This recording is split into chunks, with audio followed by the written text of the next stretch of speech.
প্রভুপাদ জায়গা ধরে না মন্দির, আপনি আসুন আসুন।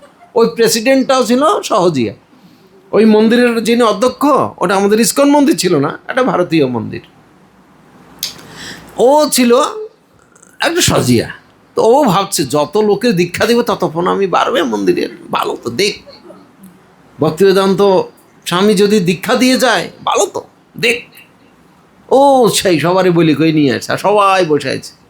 তো এখন প্রভুপাদ যখন আসে দেখছে 300 লোক বসে আছে দীক্ষা নেওয়ার জন্য। তো প্রভুপাদ বলছেন দীক্ষা নেওয়ার জন্য আমাকে এই কন্ডিশন, সবাই নিরামিষ খাইতে হয় দীক্ষা নিতে। তাই একজন এসে কথা, হ্যাঁ ঠিক আছে আমি নিরামিষ খাবো নি কালকে থেকে, দীক্ষাতে হোক তারপরে কালকে থেকে শুরু করো। না না, গত 1 বছর থেকে। হ্যাঁ সবাই আবার।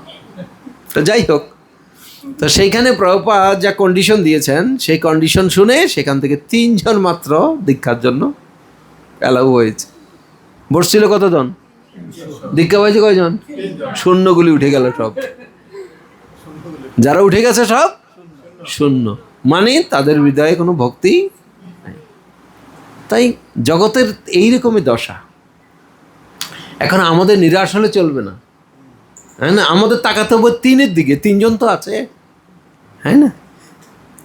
ওই বাকি সব উঠে চলে গেছে, 3 জন তো আছে।